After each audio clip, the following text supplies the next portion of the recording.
Boa tarde aos dois, sejam bem-vindos. Rui, começo por ti.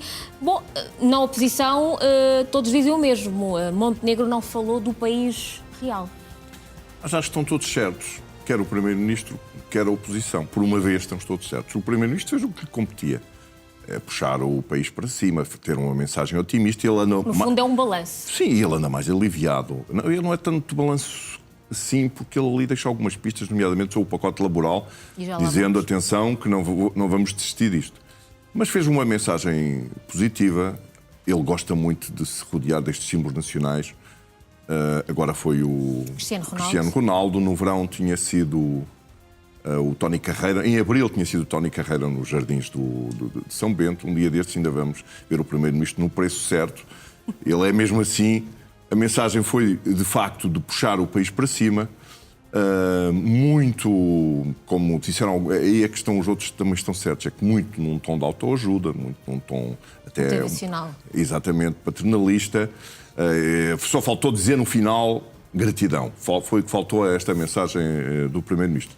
Há aqui dois ou três pormenores com graça. O primeiro é que ele não fez a mensagem em São Bento. Estamos a ver as imagens. Eu conheço mais ou menos, já fiz algumas. Não foi em São Bento, muito provavelmente foi em casa. E tem esta decoração mais moderna. É tudo uma imagem subliminar que se pretende passar e acho que foi eficaz desse ponto de vista? Foi bastante eficaz. O Primeiro-Ministro tem razões para andar aliviado. Porque... Estás a falar de Spin Viva? Sim, arquivaram o processo de Spin Viva, não pode haver eleições. As eleições presidenciais, ele tem um candidato que vai à frente nas sondagens, mas mesmo o candidato que vai à frente nas sondagens, se tropeçar e não ganhar, não é grande, digamos, aborrecimento para o Primeiro-Ministro. Ele próprio fala em ter mais 3 anos e meio de governação. Portanto, é natural que ele faça este discurso positivo. Alexandre, concordas que aqui a prenda de Natal, entre aspas, da Spin Viva veio ajudar, que é uma mensagem mais positiva, mais fofinha do Primeiro-Ministro, na qual ignorou o óbvio, que foi o caos na saúde, e isso foi amplamente salientado pela oposição? Nota-se que o Primeiro-Ministro está mais aliviado nesse aspecto, e é por isso que ele fala de ter cerca de 3 anos e meio pela frente, quase com uma basófia de quem já não tem a sombra da Spin Viva que marcava o seu mandato, pelo menos o primeiro ano, e começou muito bem, lá está, num tom mais intimista, essa mensagem corte com o Rui, um tom de tentar que os portugueses se identifiquem com o Primeiro-Ministro, em casa, com a árvore de Natal atrás. Começou por falar de 2 pontos muito importantes, que é a pobreza. Portanto, de facto, nós temos quase 20%, segundo os últimos dados, 20% da população está no limiar de pobreza ou em pobreza mesmo, e a violência doméstica, que é um crime gravíssimo, o crime mais praticado neste país, e portanto começou bem, mas deixou naturalmente as suas mensagens políticas, por um lado, e também este pep talk, este tom motivacional que, e nesse aspecto concordo, a oposição pegou. Luís Montenegro, o Primeiro-Ministro, quase que soou como o CEO de uma empresa a pedir horas extras aos seus funcionários. E Luís Montenegro aqui apresenta-se como o CEO de Portugal. Ao estilo de coaching, ele focou-se muito na questão do crescimento económico, por um lado, na produtividade, pediu produtividade, que é preciso um espírito reformista, lá está, piscando o olho para a questão de um dos grandes dossiês do próximo ano, que será a lei laboral. Ainda que nas entrelinhas, não de forma muito direta, isso também não era expectável. Claro, é de certa maneira o elefante na sala, e nós sentimos isso nos últimos meses, só que é incontornável, é um tema incontornável. Apelou aos portugueses por uma reforma, por terem espírito reformista, terem coragem, só que há aqui um problema, e com isto termino, que é colocar o ónus colocar o ónus nos trabalhadores, colocar o ónus em Portugal corre melhor se os trabalhadores fizerem mais. É um bocado complicado, muito mais quando o Primeiro-Ministro compara os trabalhadores com o Cristiano Ronaldo. Os trabalhadores não têm que acordar às 6 da manhã para apanhar, os trabalhadores têm que acordar às 6 da manhã para apanhar um comboio, para passar vida precários, quer dizer, não tem 6 megacarros, não tem a vida do Cristiano Ronaldo. E eu percebo que o Cristiano Ronaldo é um símbolo nacional, mas sim, é um risco político. Mas foi a puxar para cima e a puxar por um símbolo que quase todos os portugueses concordam, que é o Cristiano Ronaldo, é um dos maiores jogadores de sempre. Há aqui uma parte perturbadora na mensagem, que eu não abordei na primeira parte, que é quando ele fala agora temos 3 anos e meio e temos tempo e condições para fazer reformas. Então, mas Ele acabou de confessar, se eu bem ouvi, que nestes 2 anos em que foi 2 vezes as eleições, não fez reformas porque estava a pensar nos resultados eleitorais. Isto uma péssima mensagem que se passa quando se está a fazer uma pep talk destas, quando se está a dizer trabalhem mais, sejam mais como Cristiano Ronaldo, que nós só faremos reformas. Só faremos reformas se não houver eleições e se não se puder prejudicar. A parte que pode amargurar este discurso do Primeiro-Ministro, ele também não abordou muito, gabou-se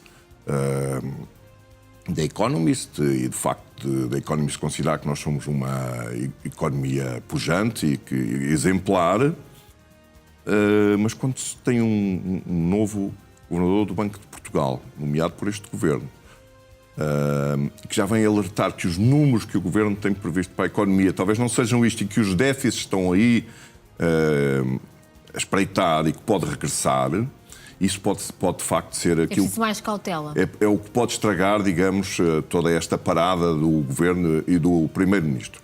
Mas para já, o discurso é otimista, as previsões sobre a economia são otimistas. Portanto, se calhar, num tempo tão crispado, vamos aproveitar e captar um pouco deste otimismo do Primeiro-Ministro. Alexandre, os socialistas disseram que Luís Montenegro deu a tática, mas não passou de um treinador de bancada. Achei curioso também esta mensagem. Ele insiste no aumento dos salários, depois já ter colocado a fasquia lá em cima, nos 1.600 euros para o futuro do salário mínimo. Sim, um dos grandes desafios para o próximo ano será as sinergias políticas que Luís Montenegro conseguirá fazer. Aliás, uma das tónicas que ele coloca que para a oposição é que pede unidade nacional como ingrediente para que o país possa prosperar. O que o Primeiro-Ministro diz aos líderes da oposição é que não devem estar preocupados com posições individuais. Mas a verdade é que a oposição efetivamente tem motivos de queixa em determinadas matérias, como, por exemplo, a questão salarial, Vamos ver como para o próximo ano também será importante ver, ao colocar a tónica em cumprir o mandato até ao fim, se isto não vai ser um habituem-se, como o António Costa fez no passado, fez o habituem-se e depois acabou por ser mais um ano de mandato. Portanto, vamos ver se Luís Montenegro consegue essas sinergias com a oposição, consegue essa unidade nacional e, acima de tudo, se consegue levar o mandato até ao fim. Rui Batista, estávamos há pouco a ouvir aqui uma série de reações dos candidatos presidenciais. De forma isolada, António José Seguro disse que não lhe cabia a ele comentar a declaração do Primeiro-Ministro. Como é que olhaste para este posicionamento? Foi uma maneira delicada de dizer não me metam nessa história, porque eu estou a tentar ser uma espécie de... Apesar de aparecer como candidato à esquerda, está a tentar ser, desde o início, erradamente, a meu ver, um candidato catch-all, ou seja, ir buscar a todo lado. Na verdade, Seguro deveria estar já a fazer apelo ao voto útil da esquerda. Aliás, desde o primeiro minuto que devia estar a fazer. O PS, os panditas do PS já deviam ter engolido o orgulho e virem dizer que o candidato deles é António José Seguro, porque, na verdade, e as últimas sondagens indicam-no, António José Seguro tem sérias possibilidades de passar à segunda volta se continuar a crescer e se conseguir ir buscar os votos à esquerda. A esquerda partiu para estas eleições presidenciais com um instinto um bocado suicida, toda fragmentada, mas mesmo assim não nos podemos esquecer que a esquerda, em conjunto, teve 1 milhão e tal de votos nas últimas legislativas. Portanto, estar aparecendo como candidato apoiado pelo Partido Socialista, embora um pouco a contragosto de alguns socialistas, e não estar a fazer um discurso à esquerda, um discurso de voto útil, é uma asneira que provavelmente ele... vamos ver se vai pagá-la ou se não vai pagá-la. Os outros candidatos, todos eles estão neste momento numa encruzilhada, porque falta um mês para as eleições e tudo pode acontecer. Está completamente imprevisível esta corrida a Belém. Sim, o nosso almirante começou lá em cima nas sondagens e depois até me fez lembrar aquela canção dos Sitiados, que é sobre esta vida de marinheiro está a dar cabo de mim. No caso do almirante, esta vida de candidato está a dar cabo de mim. Porque deve ser caso único um candidato que vai para as eleições, vai para a campanha, vai para os debates, não aproveitando as características que tem, que é ser militar. Ele preocupou-se em despir a farda e, na verdade, andou à procura de um caminho até ao dia em que se decidiu de rebater no debate com o Marcos Mendes, rebater todas as críticas que lhe tinham feito e agir daquela maneira, tendo um domínio do debate quase físico. Não sei se não é muito tarde.